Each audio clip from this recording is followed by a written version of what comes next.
Nos acompaña en línea telefónica, diputado del Partido Acción Ciudadana, don Otón. Gracias por acompañarnos y esperarnos en línea telefónica.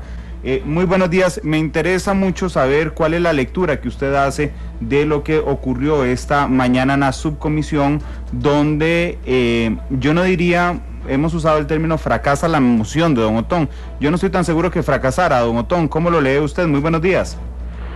Buenos días y buenos días a su radioaudiencia. Bueno, yo creo que la narrativa en relación con el presupuesto cambió a partir del viernes sábado. Cambió dramáticamente porque el gobierno, como lo es, responsable, como yo lo sé que es, evolucionó el lenguaje de insinuar que era una irresponsabilidad cortarle el presupuesto, de que no se le podía meter hachazos, de que el país no se podía paralizar para defender el presupuesto que envió por 7.9 millones de colones. El gobierno abrió negociaciones con el PUSC y entiendo que con Liberación Nacional, en que están ofreciendo recortes. O sea, ya la discusión no es entre buenos y malos, buenos los que defienden el presupuesto como está y malos los que proponemos cambios, sino ahora la discusión es en cuánto se reduce, en cuánto se recortan la batería de abusos que normalmente tienen esos presupuestos, y eso responde a la filosofía de un Partido de Acción Ciudadana responsable y enemigo de los desperdicios. Entonces ya ahora la narrativa es diferente, es cuánto se reduce, dónde se reduce, y no que esa cosa absurda de un déficit del 6.7% del PIB era intocable. Y en ese marco yo leo el rechazo a mi moción hoy, sobre todo por el Partido Unidad Social Cristiana. Darle tiempo a las autoridades de Hacienda. Están negociando intensamente, reitero, a partir del sábado, y le han dicho al gobierno que votaron negativamente la moción mía por respeto a esa negociación, pero que si para mañana no les hacen una propuesta que ellos consideren adecuada, retomarían esta moción y le harían más bien ajustes para quitarle algunas cosas que no les gustan y agregarles otras, y más bien para elevar el monto de la reducción del gasto de 307 mil millones a un poco más. Entonces, creo que la narrativa cambió y ahora sí estamos hablando como debe hablarse. Además, el gobierno le envía una carta a la comisión, a la fracción del PUSC, una carta sesuda, inteligente, en que lejos de insinuar que quien tocara el presupuesto aquí en la Asamblea Legislativa era enemigo del gobierno, más bien llaman y exigen que los diputados se le metan al presupuesto, que es responsabilidad del Poder Ejecutivo y el Poder Legislativo, cosa que no necesitábamos que nos dijeran. Por algo el presupuesto viene a la Asamblea Legislativa. Si viniera ya como un hecho dado, entonces ¿para qué se envía y perdemos todo este tiempo? Viene para que los diputados expresemos una opinión. Y entonces en la carta, el lenguaje de que insinuador de que esta cosa no había que tocarla, ahora se convierte más bien en una exigencia de que conjuntamente se construya un presupuesto afín con las necesidades de gasto del país y con las realidades macroeconómicas. Don Otón, qué interesante lo que habla usted de la narrativa. De alguna forma, perder es ganar, es decir, pudo perder usted en la moción, pero finalmente ha ganado en el sentido de que ya ahora la discusión no es si se recorta o no, sino cuánto se recorta. Me parece interesante, nos está escribiendo a esta hora en tiempo real doña Silvia Charpentier, que es expresidenta de la Comisión de Asuntos Hacendarios, que dice: apoyo en su totalidad los esfuerzos de don Otón Solís por reducir el despilfarro y la ineficiencia. De alguna forma, ampliando lo que ya nos decía sobre la narrativa, perder es ganar en este momento, don Otón. Primero, permítame expresar mi aprecio por las palabras de doña Silvia Charpentier, una economista respetada nacional e internacionalmente y con experiencia en estas lides. Para mí valen mucho. Sí, es como cuando uno estaba negociando de chiquillo, ahí de los 14 años, ir a una fiestilla, y el papá y la mamá habían dicho que no, y después que no, y que si se iba era un irresponsable, que había que estudiar, pero de repente decían, bueno, ¿y a qué horas vienen? Y ya la narrativa cambió, ya no era no ir a la fiesta, sino a qué horas vienen. Uh-huh. Y entonces es un paso cualitativo, político, dialogante, tendedor de puentes, gigantesco, porque nadie, y no dije nada porque porque me parecía que era evidente y que la gente no entendía. Nadie se le puede ocurrir lo que se intentó insinuar, que el presupuesto no era tocable. Como digo, si no era tocable, la Constitución no diría que debe existir, y el reglamento legislativo, una subcomisión, una comisión, y que deben analizarlo. Nos pone límites en cuanto a aumentos. La cifra máxima de gasto nunca podremos pasarnos de 7.9 billones. Pero lo demás está ahí para hacerse. Y entonces ahora yo soy pues optimista y aprecio, y no me sorprende la responsabilidad del Ministerio de Hacienda, de Casa Presidencial, de que pasemos a esta etapa. Fue un primer tiempo complicado, un primer tiempo en que no se jugó el partido que había que jugar, el del diálogo, el de la construcción, sino que ahí viene eso, tómenlo y apóyenlo, y el que se oponga es más o menos enemigo del gobierno, qué sé yo, estupideces y llegaron a decir. Y ahora ya estamos en otro plano, y soy optimista. El PUSC ha jugado un papel vital en esto, al anunciar lo de los 350.000 millones. La Contraloría y muchos sectores intelectuales y gente informada que lo ha dicho. Lamentablemente siempre están las voces del miedo, que utilizan el argumento del miedo, el argumento sindical de Albino Vargas, de que esto le quita derechos a los trabajadores. Ningún derecho. Las anualidades no son un derecho. Las anualidades se ganan si el empleado es calificado de excelente. El ministro de Hacienda envía un presupuesto en que presume que el 100% son excelentes. Yo presento una moción en que presumo que una parte son excelentes y otras no. El alegato de que el presupuesto a la educación y el 8%. Si nos vamos por leyes y por normas, bueno, empecemos por la ley de presupuestos públicos y administración financiera de la República. En el artículo 6, la 8131, establece que los gastos corrientes no pueden superar a los ingresos corrientes. Y entonces, si nos apegamos a eso, a ese presupuesto, habría que meterle una cortada, pero mucho más grande de lo que yo estoy haciendo. Entonces no me aleguen legalidades, que la Corte lo que exige la Constitución, el Poder Judicial, es que se le destine el 6% de los gastos corrientes, y en el presupuesto le están asignando una partida del 9.6% de los gastos corrientes, de los ingresos corrientes. Entonces, desde hace tiempos, el desorden fiscal de este país que heredamos en este gobierno impide que las finanzas se manejen bien. Y eso es lo que nos enfrentamos, es decir, pero una irresponsabilidad tremenda de los gobiernos anteriores que llevan el presupuesto por esas cifras que las tenemos, y ahora lo que toca es entrarle. Yo hubiese querido que desde el día cero del nuevo gobierno se presentara un plan fiscal. El gobierno opina diferente y yo lo respeto profundamente, eso es opinable. Pero sí creí que iba a venir entonces, que era por el lado de los gastos que se iba a empezar a arreglar el déficit fiscal, y esa fue mi sorpresa cuando viene un incremento del gasto primario, es decir, que duplica la inflación, y un déficit fiscal que incrementa el heredado. Entonces sí no entendí, porque creí que es que con reducción de gastos se iban a acomodar el déficit, ya que no se creían impuestos.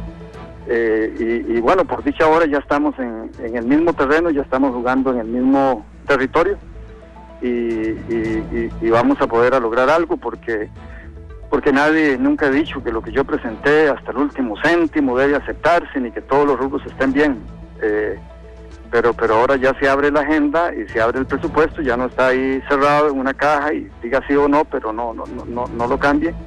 Ahora vamos a ver y entramos en el nitty-gritty, en el detalle, para ver dónde logramos recortar sin dañar el funcionamiento del Estado todo lo que se pueda.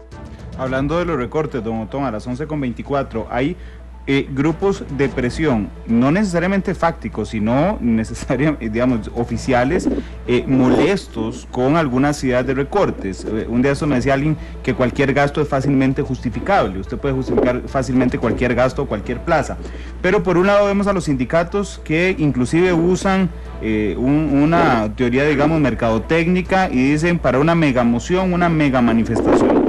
los magistrados de la Corte Suprema de Justicia de alguna forma emiten presión. Hoy UCAEP en la mañana, justo 2 minutos después de que se votara la moción, dicen apoyamos la moción de don Otón, un poquito por 2 minutos a destiempo, pero bueno, hay muchos actores sociales jugando. ¿Cuánto cree usted que puedan pesar estas presiones de algunos sectores, ya no en la subcomisión, sino en la propuesta que haga el Poder Ejecutivo? Es una democracia y la opinión pública es vital, pero la opinión pública informada, no la opinión pública irresponsable, charlatana, y antes de enfrentar la megamoción con una mega manifestación o una mega huelga, yo preferiría que la enfrentaran con mega argumentos, y en el terreno de los argumentos nos debatimos, porque oigo que esos llamados se justifican en cosas falsas, y hoy recibo, pero todos estos días, llamadas duras y cartas de gente universitaria que dice que por qué le quiero reducir el presupuesto de las universidades. ¿Quién se lo está reduciendo? Lo que pasa es que las universidades quieren un incremento del presupuesto del 14.5%, casi 3 veces la inflación, con un país en déficit. La propuesta mía significa que se incremente en 8.33 el presupuesto, o sea, en 3.33 puntos más que la inflación, un incremento en términos reales. El Poder Judicial se alarma porque quieren también un incremento del 14.5%, y yo la propuesta lo que dice es que se incremente en 9.6%, o sea, en 4.6 más que la inflación. Nadie está reduciendo el presupuesto programado para este año 2014. Lo que estoy reduciendo es el incremento enorme que tiene el presupuesto en general, el doble de la inflación. En todos los rubros el presupuesto se incrementa, no estoy contando aquí amortización de deuda, porque eso es complicado tocar. Se incrementa en 10.6% el presupuesto que fue enviado a la Asamblea Legislativa. Entonces, yo quisiera, si hay molestia, que sea sobre la verdad, y ahí puede ser que, por supuesto que puede ser que estoy equivocado y que en algunos rubros me haya equivocado, pero mientras se usen argumentos que no se fundan en la realidad, es porque no hay sobre la realidad argumentos para enfrentar la propuesta que he hecho. Don Otón, y por último, a las 11:27, agradeciéndole sus minutos. Los que no estamos metidos en el ámbito político es muy difícil conceptualizar las palabras que voy a usar, pero ¿cree usted que ahora hay una mayor viabilidad política para sacar entonces recortes al presupuesto? Total, el mundo cambió. Yo digo que a partir del viernes, cuando habíamos programado en la subcomisión el sábado y el domingo para conocer la moción que presenté, ante la posibilidad de que se votara favorablemente, el gobierno comienza a negociar estoy seguro que con la Unidad, entiendo que con Liberación también, no estoy claro, y entonces el panorama cambió. Hoy las y los costarricenses que quieren el Estado, pero un Estado que no cause desastres inflacionarios y empobrecimiento, sino que un Estado que cumpla sus funciones con prudencia, que quieren que la plata no se gaste en una serie de desperdicios absurdos que se dan acá, que se emplea gente, calculo, se emplea gente porque no consiguió plata en el sector, puesto en el sector privado, entonces se emplea para hacer alianzas políticas. Eso es terrible, eso quiere decir que la plata se ve como que sobra. Entonces hay que administrar este Estado con un nivel de eficiencia muy, muy diferente al que estamos acostumbrados. Todos ustedes han visto horas extras innecesarias. Uno puede no pagar horas extras, y hay días más livianos en las instituciones y días más complicados, y si se hacen falta horas extras, usted les da a los empleados un día libre, como lo hago yo en mi oficina y lo he hecho toda la vida. Ahora mis asesores tuvieron que una noche no dormir ahí en la oficina, trabajando. Bueno, ¿y para qué digo? De fines de semana y todo eso. Pero ellos saben que yo les doy un día de estos, un par o 3 días libres, y entonces los arreglan para su vida. Y acaso hay que pagar horas extras porque un día de estos vamos a estar más livianos. O pueden trabajar en la casa, como ellos mismos me lo sugieren, en esos días que les quiero dar libres, porque la gente es inspirada por la actitud responsable de quienes estamos a cargo. Pero aquí programan horas extras, como dijo alguien importante de Casa Presidencial, para ajustar el salarito a un chofer. Un chofer, ¿verdad? Que los choferes, no por culpa de ellos, pasan de vagos casi todo el día, a la par de los carros de los jerarcas públicos. ¿Por qué no les dan libre? Y por si hay reuniones en la noche en que tengan que transportar a los ministros, lo cual es justo, entonces que no haya que pagar esas horas extras, porque se le dijo, mire, yo en la mañana usted lo necesito, yo lo único que tengo que hacer es una salidilla, yo mismo manejo. O otro chofer de la institución, le vamos a dar libre y en la noche trabaja, ¿y cuál hora extra? Pero eso si usted cuida lo del sector público, si usted se preocupa por apagar luces, por no gastar papelería y usar papel borrador, pero lo que usted ve es un desperdicio. Y entonces por eso don Mariano Figueres considera, el director de la DIS considera que yo soy un cochino y un agarrado con los fondos públicos. Y yo creo que se equivocó. Soy agarradísimo con los fondos públicos, agarradísimo. Yo salgo de mi oficina y cierro, apago la luz de una vez, en lo pequeño y en lo grande. En todo tenemos que ser agarrados con lo que no es de nosotros y que se gaste solo lo necesario para que el Estado pueda cumplir sus funciones en nuestra sociedad, sus funciones por la gente de menores recursos. Pero si se va la plata en estos desperdicios, en anualidades injustificadas, en papelería injustificada, en alquileres de robo, yo uso la palabra robo a ver si alguien me acusa, el que firma un contrato y negocia un contrato para alquilar un edificio, 2 pisos de un edificio para darle albergue a 23 empleados y paga 53 millones de colones por mes, es ladrón, es un ladrón. Ese desgraciado no sabe lo que cuesta pagar impuestos a la gente que paga impuestos y el platerío que hace falta en este país para hacer obra pública, y eso abunda en el sector público. ¿Cómo va uno? Entonces, claro que la revolución es violenta en el sentido de cambiar la mentalidad de los jerarcas y que asuman su responsabilidad y cuiden la plata pública. Es que es ajena y el país tiene necesidades. Y la moción me hace una partecita de esto, es mucho más lo que hay que hacer, pero yo el presupuesto lo conocí el 1 de septiembre porque el ministro de Hacienda, a independencia entre poderes, yo no tuve ningún acceso a ninguna información, lo conocí aquí igual que todo Costa Rica, entonces tuve poco tiempo para analizarlo.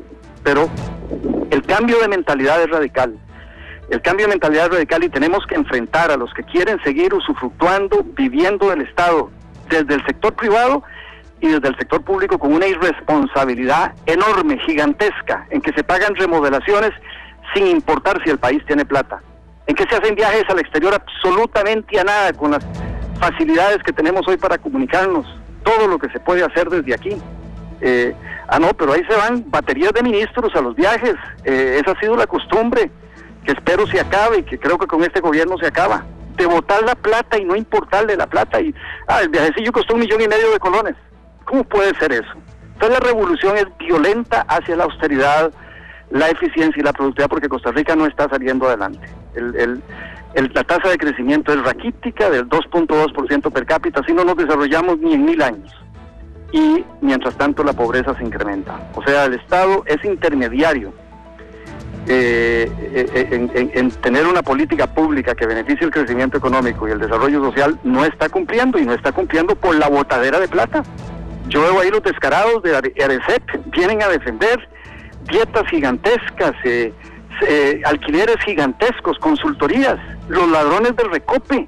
Ahí hay un robo, pero a mano armada, en un montón de instituciones, en que se hacen consultorías para hacer una colocación, una estructuración de bonos, así de $500,000, así como nada, cuando tiene un departamento financiero que hace muy poco, porque Recope ni refina, ni hace proyectos buenos, ni va a refinar, es un desastre. Pues si tienen que hacer una colocación de bonos, contratan a consultores del sector privado. Son ladrones en los dos lados, y esto hay que enfrentarlo muy, muy decididamente. Esos salarios que se tienen en algunas instituciones, desgraciadamente el presupuesto de los entes autónomos de los bancos no vienen aquí, pero esos salarios de 20 millones y 25 millones mensuales, esos son ladrones acabados, los que los aprobaron y los que los pidieron.